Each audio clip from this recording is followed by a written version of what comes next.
டெல்லியின் ஆம் ஆத்மி கட்சி முதலமைச்சர் அரவிந்த் கெஜ்ரிவாலின் இடைக்கால பிணை கோரிக்கை தொடர்பான தீர்ப்பை நாளை வழங்க உள்ளதாக உச்சநீதிமன்றம் அறிவித்துள்ளது. அவர் ஊழல் தடுப்பு பிரிவால் கைது செய்யப்பட்டதற்கு எதிரான மனு மீதான விசாரணையும் நாளை நடைபெறும் என நீதிபதி ஒருவர் இன்று அறிவித்தார். டெல்லியின் மதுபான கொள்கையில் ஊழல் நிலவியதென தெரிவித்து கெஜ்ரிவால் கைது செய்யப்பட்டு தடுத்து வைக்கப்பட்டுள்ளார். ஏர் இந்தியா எக்ஸ்பிரஸ் விமான சேவை நிறுவனம் சுகவீன விடுமுறை போராட்டத்தில் ஈடுபட்டுள்ள விமான பணியாளர்களில் 25 பேரை பதவி நீக்கி உள்ளது. ஏனையோர் இன்று மாலைக்கு முன்பு பணிக்கு திரும்ப தவறினால் அவர்களும் பதவி நீக்கப்படுவார்கள் என அது எச்சரிக்கை விடுத்துள்ளது. செவ்வாய் இரவு முதல் விமான பணியாளர்களின் ஒரு பகுதியினர் சுகவீன விடுமுறை போராட்டத்தில் ஈடுபட்டுள்ளதால் பல விமான சேவைகள் ரத்து செய்யப்பட்டன. இன்றும் சுமார் 60 விமானங்கள் ரத்து செய்யப்பட்டன. ஹரியானா மாநில பாரதிய ஜனதா அரசு பெரும்பான்மையை இழந்துவிட்டதால் அது சட்டசபையில் நம்பிக்கை வாக்கெடுப்பை எதிர்கொள்ள வேண்டும் என முன்னாள் துணை முதலமைச்சர் துஷ்யந்த் சௌதலா கூறியுள்ளார். தமது கட்சி மாற்று அரசு ஒன்றுக்கு ஆதரவளிக்க தயாராக இருப்பதாக பாரதிய ஜனதா கட்சிக்கு முன்பு ஆதரவளித்த ஜேஜேபி கட்சியின் தலைவரான சௌதாலா ஆளுநருக்கு எழுதிய கடிதத்தில் குறிப்பிட்டுள்ளார். சுயேட்சை சட்டசபை உறுப்பினர்கள் 3 பேர் பாரதிய ஜனதா கட்சிக்கான ஆதரவை இந்த வாரம் விலக்கிக் கொண்டதை அடுத்து அந்த கட்சி பெரும்பான்மை இழந்தது. காவல்துறையினரை அவதூறாக விமர்சித்த குற்றச்சாட்டில் தடுத்து வைக்கப்பட்டுள்ள சவுக்கு சங்கர் கோவை அரசு மருத்துவமனையில் இன்று பரிசோதிக்கப்பட்டார். கோவை சிறையில் காவலர்கள் தாக்கியதால் அவருக்கு காயம் ஏற்பட்டதாக சங்கரின் வழக்கறிஞர்கள் முறையிட்ட நிலையில் கோவை மருத்துவமனையில் அவர் பரிசோதிக்கப்பட்டு சிகிச்சை அளிக்கப்பட வேண்டும் என நீதிமன்றம் உத்தரவிட்டிருந்தது. இன்று காலை மருத்துவமனைக்கு அழைத்து செல்லப்பட்ட சங்கருக்கு அங்கு பரிசோதனைகள் மேற்கொள்ளப்பட்டன. பின்னர் அவர் மீண்டும் கோவை மத்திய சிறைக்கு அழைத்து செல்லப்பட்டார். ரஃபாவின் மீதான முழு அளவிலான ஆக்கிரமிப்பு தாக்குதலை இஸ்ரேல் மேற்கொண்டால் இஸ்ரேலுக்கான ஆயுத விநியோகம் மேலும் கட்டுப்படுத்தப்படும் என அமெரிக்க ஜனாதிபதி ஜோ பைடன் கூறியமை ஏமாற்றம் அளிப்பதாக இஸ்ரேல் தெரிவித்துள்ளது. ரஃபாவுக்குள் தமது படையினர் செல்ல முடியாது என்றால் தமது இலக்குகளை எவ்வாறு எட்ட முடியும் என ஐக்கிய நாடுகள் அமைப்புக்கான ஸ்டேனிய தூதுவர் கேள்வி எழுப்பினார். ரஃபாவின் மையப்பகுதியை நோக்கி மோதல்கள் நகர்வதாக ஐக்கிய நாடுகள் அமைப்பு அதிகாரி ஒருவர் கூறியுள்ளார். ரஃபா மீது தாக்குதல் நடத்த பயன்படுத்தப்படலாம் என கருதிய பாரிய குண்டுகளின் ஒரு தொகுதியை ஸ்டேனுக்கு அனுப்புவதை அமெரிக்கா நிறுத்தி வைத்துள்ளது. பாகிஸ்தானின் தென்மேற்கில் உள்ள குவாடர் துறைமுகத்தின் மீது இன்று அதிகாலை துப்பாக்கி நபர்கள் நடத்திய தாக்குதலில் 7 தொழிலாளர்கள் கொல்லப்பட்டார்கள். வீடொன்றில் உறக்கத்தில் இருந்த பணியாளர்கள் சுட்டுக் கொல்லப்பட்டார்கள். இந்த தாக்குதலுக்கு யாரும் உரிமை கோரவில்லை. சீன உதவியுடன் கட்டப்பட்ட இந்த துறைமுகம் பலோச்சிஸ்தான் மாகாணத்தில் அமைந்துள்ளது. அங்குள்ள பிரிவினைவாதிகள் வெளி மாகாணங்களை சேர்ந்த தொழிலாளர்கள் மீது முன்னரும் தாக்குதல்களை நடத்தியுள்ளார்கள். புளோரிடாவில் கடந்த வெள்ளிக்கிழமை அவரது குடியிருப்பு அலகினுள் இருந்தபோது சுட்டுக் கொல்லப்பட்ட கருப்பினத்தவரான அமெரிக்க வான்படை உறுப்பினர் ரோஜர் ஃபாட்சன் தவறான குடியிருப்பு அலகினுள் சென்ற காவலர்களால் சுடப்பட்டதாக அவரது குடும்பத்தின் வழக்கறிஞர் கூறியுள்ளார். குடியிருப்பு அலகினுள் தனியாக இருந்த வான்படை உறுப்பினர் பெண் ஒருவருடன் சமூக வலைதளத்தில் உரையாடிக் கொண்டிருந்த போது காவலர்கள் அங்கு சென்றதாகவும் கொல்லப்பட்டவர் துப்பாக்கியுடன் இருந்ததை கண்டதும் அவரை சுட்டதாக வழக்கறிஞர் கூறினார். துப்பாக்கிச் சூடுகளை நடத்திய காவலர்கள் நிர்வாக விடுமுறையில் அனுப்பப்பட்டுள்ளார்கள். இந்த சம்பவம் தொடர்பாக இன்று வழக்கறிஞரும் குடும்பத்தினரும் செய்தியாளர்கள் மாநாடு ஒன்றை நடத்த உள்ளார்கள். ரஷ்ய ஜனாதிபதி விளாடிமிர் புட்டின் உலகின் எந்த நாடும் ரஷ்யாவை அச்சுறுத்துவதற்கு அனுமதிக்கப் போவதில்லை என சூளுரைத்துள்ளார். 2ஆம் உலகப் போரில் நாட்டு ஜெர்மனி மீதான வெற்றியை கொண்டாடும் வருடாந்த நிகழ்வில் உரையாற்றிய அவர் மேற்கு நாடுகள் சர்வதேச போர் ஆபத்தை ஏற்படுத்துவதாக கண்டித்தார். தமது அணுவாயுத படைகள் எப்போதையும் போன்றே தயார் நிலையில் இருப்பதாக அவர் கூறினார். அர்ஜென்டினாவில் பணவீக்கம் அதிகமாகி பணத்தின் பெறுமதி குறைவடைந்து செல்லும் நிலையில் 10,000 பெசோ நாணய தாள்களை அச்சிட உள்ளதாக அந்நாட்டின் மத்திய வங்கி அறிவித்துள்ளது. இதுவரை 2000 பெசோ நாணயத்தாளை மிக அதிக பெறுமதியுள்ள நாணயத்தாளாக விளங்கியது. அர்ஜென்டினாவில் மார்ச்சில் பணவீக்கம் 287% இருந்தது. 10,000 பெசோ நாணயத்தாளின் பெறுமதி சுமார் $10 உள்ளது. இதன் காரணமாக மக்கள் பொருட்களை கொள்வனவு செய்வதற்கு சில சந்தர்ப்பங்களில் சுகேஸ்களில் பணத்தை கொண்டு செல்ல வேண்டியிருப்பதால் அதிக பெறுமதியுள்ள நாணயத்தாள்களை அச்சிட மத்திய வங்கி முன்வந்துள்ளது. இலங்கையில் போர் முடிவடைந்து 10 வருடங்களை கடந்த பின்னரும் தமிழர்கள் கடத்தப்படுவதும் சித்திரவதை செய்யப்படுவதும் தொடர்ந்ததாக international truth and justice project தெரிவித்துள்ளது. 2015ஆம் ஆண்டுக்கும் 2022ஆம் ஆண்டுக்கும் இடையில் இலங்கை பாதுகாப்பு படையினர் 123 தமிழர்களை கடத்தி சென்றதாக சித்திரவதை செய்ததாக இன்று வெளியிட்ட அறிக்கையொன்றில் அது குறிப்பிட்டுள்ளது. இவ்வாறு கடத்தி செல்லப்பட்டு சித்திரவதை செய்யப்பட்ட தமிழர்களில் 11 பேர் 2022ஆம் ஆண்டு ரணில் விக்ரமசிங்கே ஜனாதிபதியாக பதவியேற்ற பின்னர் கடத்தப்பட்டதாக அதில் கூறப்பட்டுள்ளது. இலங்கை மீது சர்வதேச சமூகம் அதிகளவு அழுத்தம் பிரயோகித்தால் மட்டுமே இந்த கடத்தல்களையும் சித்திரவதைகளையும் தடுக்க முடியும் என international truth and justice project அமைப்பின் நிறைவேற்று பணிப்பாளர் யஸ்மின் சோகா குறிப்பிட்டுள்ளார். இந்த அறிக்கையில் உள்ள குற்றச்சாட்டுகளை இலங்கை ராஜாங்க அமைச்சர் தாரக பாலசூரிய மறுத்தார் என ராய்ட்டர்ஸ் செய்தி வெளியிட்டுள்ளது. முன்னாள் ராஜாங்க அமைச்சர் டயானா கமகே நாட்டை விட்டு வெளியேறுவதற்கு கொழும்பு தலைமை நீதிவான் நீதிமன்றம் தடை விதித்துள்ளது.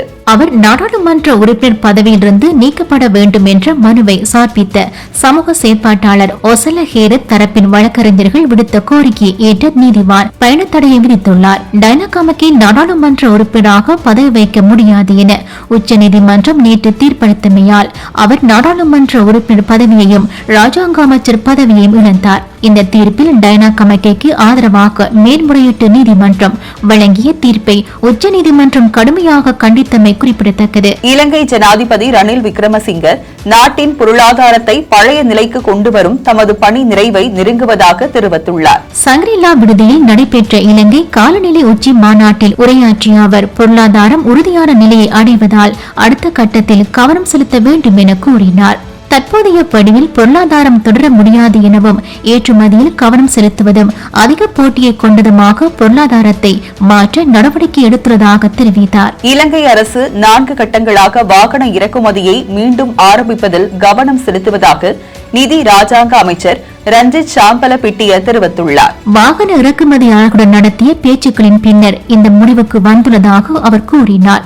வாகன இறக்குமதி மீதான தடை நீக்கப்படுவதால் ஏற்படும் பாதிப்பு குறித்த விவரங்களை கொண்ட அறிக்கை ஒன்றை இறக்குமதியாளர்கள் விரைவில் சமர்ப்பிப்பார்கள் என அவர் தெரிவித்தார். அனைத்து வகையான வாகனங்களையும் ஒரே நேரத்தில் இறக்குமதி செய்வதற்கு பதிலாக பொது போக்குவரத்து பாவித்த வாகனங்கள் தனியார் வாகனங்கள் என பிரிவுகளாக இறக்குமதி செய்ய வேண்டும் என இறக்குமதியாளர்கள் அமைச்சரிடம் குறிப்பிட்டதாக செய்தி வெளியாகியுள்ளது. ரஷ்யா யுக்ரைன் போர் முனையில் 200 முதல் 300 வரையான முன்னாள் இலங்கை படையினர் கொல்லப்பட்டதாக இந்த போர் முனையில் இருந்து தப்பியோடிய முன்னாள் இலங்கை படை உறுப்பினர் ஒருவர் தெரிவித்துள்ளார். திறன தொலைக்காட்சியில் வெளியான நேர்காணல் ஒன்றில் மேலும் அதே அளவான படையினர் காயமடைந்து மருத்துவமனைகளில் அனுமதிக்கப்பட்டுள்ளதாக அவர் கூறினார். கடந்த சில மாதங்களில் 600 முதல் 700 வரையான இலங்கை முன்னாள் படையினர் ரஷ்யாவுக்கு அழைத்து செல்லப்பட்டதாக இந்த நபர் தெரிவித்தார். உக்ரைனின் டொனாஸ் பிராந்தியத்தில் போர் முனையிலிருந்து தப்பி மாஸ்கோவுக்கு சென்று அங்கு இலங்கை தூதரகத்தை திறவு கொண்டதாகவும் தம்மை போன்ற நிலை ஏனைய இளைஞர்களுக்கும் ஏற்படுவதை தடுப்பதற்காக பகிரங்கமாக கருத்து வெளியிட்டதாக அவர் கூறினார். வெளிநாடுகளில் ராணுவ சேவையில் இணைவதற்கு முயற்சி செய்ய வேண்டாம் என இலங்கை வெளிநாட்டு வேலைவாய்ப்பு அமைச்சர் மனுஷ நாணயக்கார பொதுமக்களிடம் கோரிக்கை விடுத்துள்ளார். ரஷ்ய படையில் நல்ல பதவிகளுக்கென கூறி ஓய்வு பெற்ற படையினர் படையில் இணைக்கப்படுவதாக, ஆனால் அவர்கள் ரஷ்ய வாக்கர் கூலிப்படையிலேயே சேவையில் ஈடுபடுத்தப்படுவதாக அறிக்கை ஒன்றில் அவர் குறிப்பிட்டுள்ளார். போர் முன்னரங்குகளில் அவர்கள் பணியில் ஈடுபடுத்தப்படுவதாகவும் அவர்களுக்கு பல மாதங்களாக சம்பளங்கள் வழங்கப்படவில்லை என நாணயக்கார கூறினார். முன்னாள் படையினரை ரஷ்ய படைகளில் இணைப்பதற்கு ஆட் திரட்டிய ஓய்வு பெற்ற மேஜர் ஜெனரல் ஒருவர் உட்பட 2 பேரை கைது செய்ததாக இலங்கை காவல்துறை அறிவித்துள்ளது. முன்னாள் ஜனாதிபதி மைத்ரிபால சிறிசேனவை ஸ்ரீலங்கா சுதந்திர கட்சியின் தலைவர் பதவியில் இருந்து இடைநிறுத்திய உத்தரவை கொழும்பு மாவட்ட நீதிமன்றம் எதிர்வரும் 29ஆம் தேதி வரை நீடித்துள்ளது. முன்னாள் ஜனாதிபதி சந்திரிகா குமாரதுங்க சமர்ப்பித்த மனு ஒன்றின் அடிப்படையில் மைத்ரிபால சிறிசேன கட்சியின் தலைவராக பதவி வகிப்பதற்கு நீதிமன்றம் ஏப்ரல் 4ஆம் தேதி தடை விதித்தது.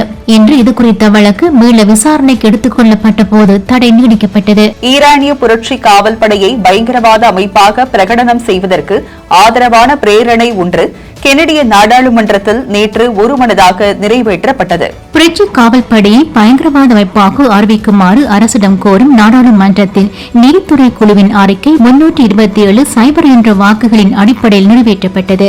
2020ஆம் ஆண்டு கெனடியர்கள் பலர் பயணம் செய்த உக்ரைன் விமானம் ஒன்றை புரட்சி காவல் படை சுட்டு வீழ்த்திய பின்னர் இந்த அமைப்பு பயங்கரவாத அமைப்பாக பிரகடனம் செய்யப்பட வேண்டும் என்ற அழுத்தம் அதிகரித்திருந்தது. இஸ்ரேல் மீது ஈரான் கடந்த மாதம் நடத்திய தாக்குதல்களை தொடர்ந்து இந்த கோரிக்கை மேலும் பலமடைந்திருந்தது. வினிபெக்கில் 4 பழங்குடி பெண்களை கொலை செய்தார் என ஏற்றுக்கொண்ட ஜெரமி ஸ்கிபிக்கி என்பவருக்கு எதிரான வழக்கு விசாரணை நேற்று ஆரம்பமாகியது. 37 வயதான ஸ்கிபிக்கி கொலைகளை புரிந்ததாக ஏற்றுக்கொண்டாலும் அவருக்கு மனநல பிரச்சினை இருந்தமையால் இந்த கொலைகளுக்கு அவர் குற்றவியல் ரீதியில் பொறுப்பு அல்லவென பிரதிவாதி தரப்பு கூறியுள்ளது. நேற்று வழக்கு விசாரணை ஆரம்பமாகிய போது ஸ்கிபிக்கி இந்த 4 பெண்களை திட்டமிட்டு கொலை செய்தார் என அரசு வழக்கறிஞர் குற்றம் சுமத்தினார்.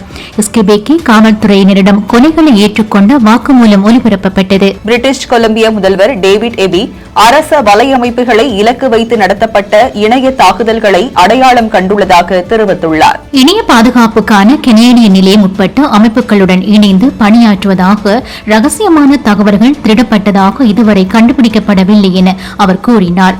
பிரிட்டிஷ் கொலம்பியா அரசு பணியாளர்கள் அவர்களது மின்னஞ்சல்களின் கடவுச்சொற்களை மாற்ற வேண்டும் என கடந்த வாரம் விடுக்கப்பட்ட அறிவுறுத்தல் இந்த சம்பவம் தொடர்பானது என தெரிவிக்கப்பட்டது. டொரண்டோ மாநகரத்தில் கட்டுப்படுவதற்கு முன்பு விற்பனை செய்யப்படும் கொண்ட மினியங்களின் எண்ணிக்கை 15 வருட காலத்தின் மிக குறைந்த அளவை அடைந்துள்ள நிலையில் விற்பனையாளர்கள் பல்வேறு ஊக்குவிப்புகளையும் வழங்குகிறார்கள். எவ்வாண்டின் முதல் காலாண்டில் கட்டப்படுவதற்கு முந்தைய 6461 கொண்டோக்கள் விற்பனை செய்யப்பட்டன.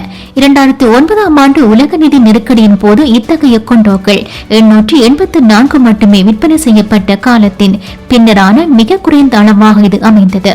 70% கொண்டோக்கள் விற்பனை செய்யப்படாமல் கட்டுமான பணி ஆரம்பமாக முடியாது என்பதால் இவ்வாண்டில் ஆரம்பிக்கப்பட்ட 70 திட்டங்களில் 7 திட்டங்கள் மட்டுமே உரிய இலக்குகளை எட்டியுள்ளதாக தெரிவிக்கப்பட்டுள்ளது. இந்த பின்னணியில் இலவச வாகன தரிப்பிடம், குறைந்த கட்டுப்பணம், வாடகை உறுதிமொழி, அடமான கடன் உதவி போன்ற பல திட்டங்கள் வழங்கப்படுகின்றன. டொரண்டோ காவல்துறையின் கருப்பின பெண் சூப்பரிடென்ட் ஸ்டேசி கிளார்க் பதவி உயர்வு பரீட்சை ஒன்றின் கேள்விகளை கருப்பின கான்ஸ்டபிள்களுக்கு வழங்கியமைக்காக மன்னிப்பு கோரியுள்ளார். இந்த விடயம் குறித்து காவல்துறையினர் ஒழுங்காற்று சபையில் விசாரணை நடைபெறுகிறது.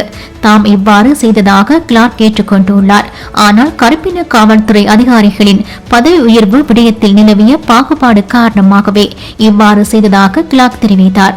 நேற்று சாட்சியம் அளித்த மக்கில் பல்கலைக்கழக பேராசிரியர் ஒருவர் காவல்துறை பதவி உயர்வுகளில் நிலவும் இன ரீதியிலான பாகுபாடு குறித்து விளக்கம் அளித்தார். விசாரணை இன்றும் தொடரவுள்ளது.